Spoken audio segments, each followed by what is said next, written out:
नमस्कार। जय हिंद, जय भारत। भारत देश एक बहुत ही विशाल देश है और इसमें ना जाने कितनी ऐसी विभूतियाँ हमारे देश में हुई हैं जिनका हम विश्वास प्राप्त करने के लिए या उनसे प्रेरणा लेने के लिए हमें आगे आना चाहिए। आज के दिन मैं याद करता हूँ महात्मा श्री रामचंद्र वीर को। महात्मा श्री रामचंद्र वीर एक ऐसे सेवक थे जो कि गौ माता के लिए हमेशा उनकी सेवा में तत्पर रहते थे। अनशन व्रती महात्मा रामचंद्र वीर सन 1966 में दिल्ली में गोरक्षार्थ 166 दिन का अनशन करने वाले महात्मा रामचंद्र वीर का जन्म अश्विन शुक्ल प्रतिपदा विक्रमी संवत सन 1966 तदनुसार सन 1909 ईस्वी में महाभारत कालीन विराटनगर राजस्थान में हुआ था। इनके पूर्वज श्री स्वामी गोपाल दास बाणगंगा के तट पर स्थित ग्राम मैड़ के निवासी थे। उन्होंने औरंगजेब द्वारा दिल्ली में हिंदुओं पर थोपे गए शमशान कर के विरोध में उसके दरबार में ही आत्मघात किया था।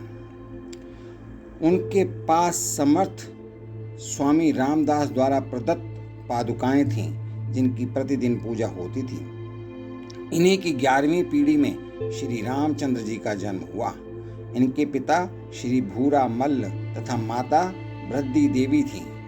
बालपन में ही उनके मन में मूक पशुओं, शांत पशुओं के प्रति अतिशय करुणा और दया विद्यमान हो गई थी। जब कोई पशु बलि को शास्त्र सम्मत बताता तो वे रो उठते थे। आगे चलकर उन्होंने गोवंश की रक्षा और पशु बलि उन्मूलन को ही अपना ध्येय बना लिया था।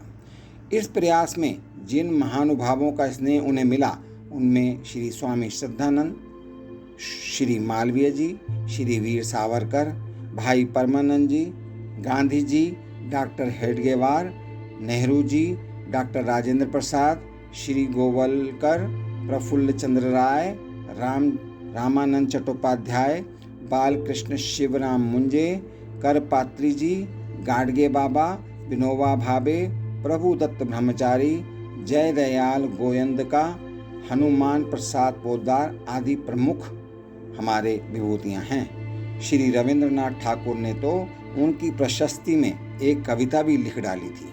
वीर जी ने कोलकाता व लाहौर के कांग्रेस अधिवेशनों में भी भाग लिया था। सन 1932 में अजमेर में दिए गए उग्र भाषण के लिए वह 6 माह जेल में भी रहे। प्रखर वक्ता, कवि व लेखक वीर जी ने गौ हत्या के विरोध में 18 वर्ष की अवस्था में अन्न व नमक त्याग का संकल्प लिया था और उसे आजीवन निभाया।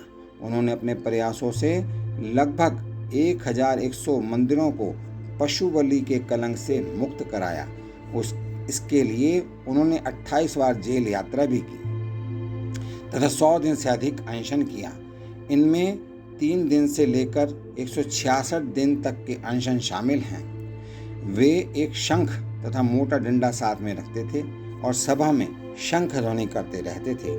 महात्मा श्री रामचंद्र वीर जी ने हिंदू समाज को पाखंडपूर्ण कुरीतियों और अंधविश्वासों से मुक्ति दिलाने के लिए पशु बलि निरोध समिति तथा आदर्श हिंदू संघ की स्थापना की। उनका पूरा परिवार गौरक्षा को समर्पित है। सन 1966 के आंदोलन में उनके साथ उनके एकमात्र पुत्र आचार्य धर्मेंद्र ने भी तिहाड़ जेल में अनशन किया था। उनकी पुत्र वधू प्रतिभा देवी ने भी 2 पुत्रियों तथा 1 वर्षीय पुत्र प्रणवेंद्र के साथ सत्याग्रह कर कारावास भोगा था।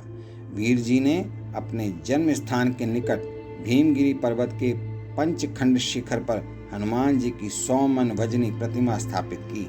यहाँ हनुमान जी के साथ ही महाबली भीम की भी पूजा होती है। समर्थ स्वामी रामदास की पादुकाएं भी यहाँ विराजित हैं। महात्मा वीर जी ने जीवन के अंतिम 28 वर्ष इसी स्थान पर व्यतीत किए थे। उन्होंने देश व धर्म के लिए बलिदान देने वाले वीरों का विस्तृत इतिहास लिखा तथा अपनी जीवनी विकट यात्रा हमारी गौ माता, श्री वीर रामायण महाकाव्य, बजरंग वंदना, हमारा स्वास्थ्य, विनाश का मार्ग आदि पुस्तकों की रचना की।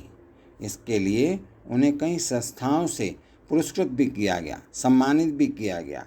हिंदी, हिंदू और हिंदुस्तान के लिए समर्पित श्री रामचंद्र वीर जी भारत को पुनः अखंड देखना चाहते थे।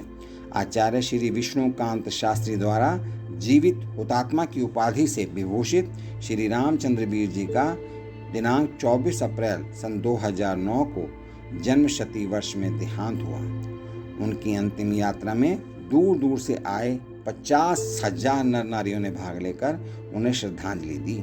शव यात्रा में रामधुन तथा श्री रामचंद्र वीर जी की जय के साथ ही हिंदू प्रचंड हो, भारत अखंड हो तथा गौ माता की जय हो जैसे नारे लग रहे थे। आज हम जबकि श्री रामचंद्र वीर जी को याद करते हैं, जिन्होंने मंगल कार्य करते हुए तथा देश हित के लिए जो अच्छा है उसको अपना निश्चय करके आगे बढ़ते रहे और इस प्रकार से उन्होंने देश में एक जागरूकता को स्थापित किया, जिसके परिणाम स्वरूप आज हम अपने धर्म का पालन कर रहे हैं। आज मैं उन श्री महात्मा रामचंद्र वीर जी को हार्दिक श्रद्धांजलि भी देता हूँ तथा उनके अनुयायियों, उनके परिवारजनों के लिए भी हार्दिक शुभकामनाएं और मंगल कामनाएं करता हूँ। इन्हीं शब्दों के साथ मैं आज की यह रचना समाप्त करता हूँ। आप सभी परिवारजन सुखी रहें, संपन्न रहें, धनी रहें और स्वस्थ रहें, खुश रहें। नमस्कार। जय हिंद, जय भारत।